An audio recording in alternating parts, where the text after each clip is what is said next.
Hey everybody, this is Coach Eric here. What I'm going to do here today is we're going to go over the Silverman triathlon course.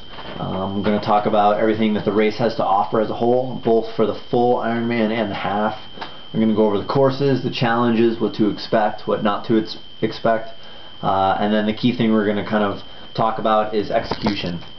The Silverman race is one of the hardest. It's been called the hardest Ironman in the world, and the half is also extremely challenging. There is lots of elevation gain on both the bike and the run, and there is also a lot of wind to contend with, which is a factor in each leg of the race. So link should be right above.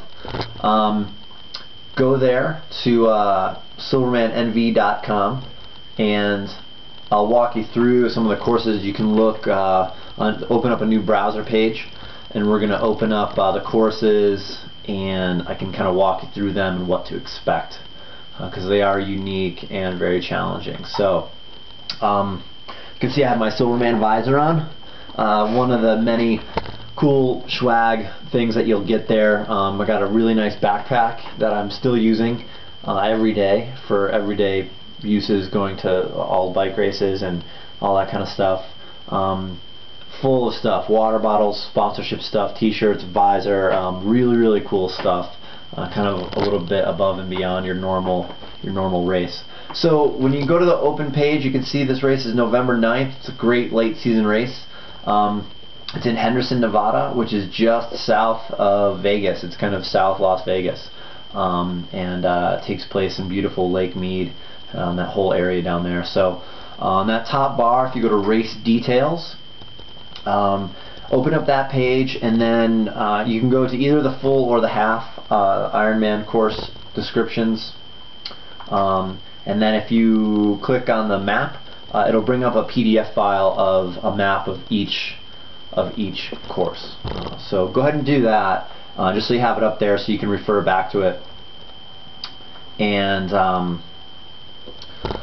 what I'll do here is we're going to start right off with the bike, right off with the swim. The swim is, you can see it's kind of an interesting shape. You go out from the marina down in Lake Mead. The first few minutes of your swim, relatively calm water, because you're protected by a long jutting out piece of land and part of the marina. But soon after that, you get hit from your right-hand side, the prevailing wind usually be coming from the right, with some really serious winds and big swells. Obviously Lake Mead is huge. It's really a sight to see. I got some pictures here as well on the post that you can check out down below.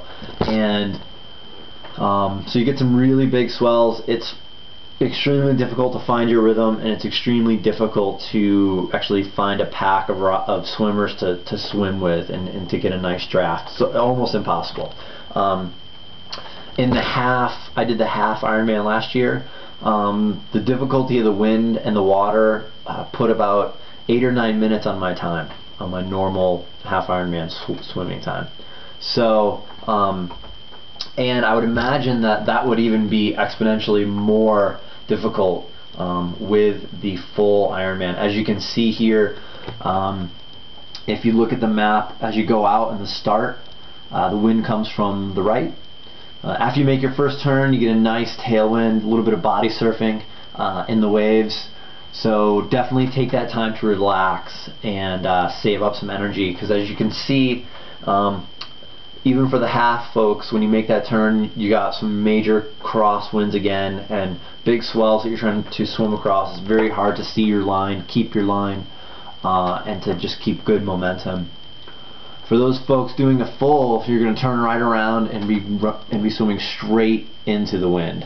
The wind last year was up above 20 miles an hour consistently, 20 plus. So big swells, swimming right back into the waves. This swim course features, it really favors strong, experienced swimmers. So definitely put in the appropriate amount of time training for the swim, and also get into some open water swimming. If you don't have it available, it is worth taking some time and energy to get out there and practice some open water swims with a group, without a group. You know, do what you got to do to be prepared for this race. It is wetsuit legal. I wore a sleeveless last year and was fine. The water isn't really that cold. It's a good temperature, and the wetsuit, you know, as we know, helps keep you afloat. So that's definitely a good thing to have.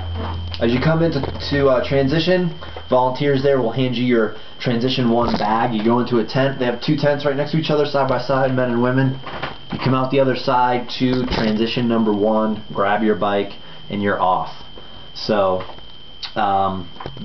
key notes for the swim: really relax in that tailwind section.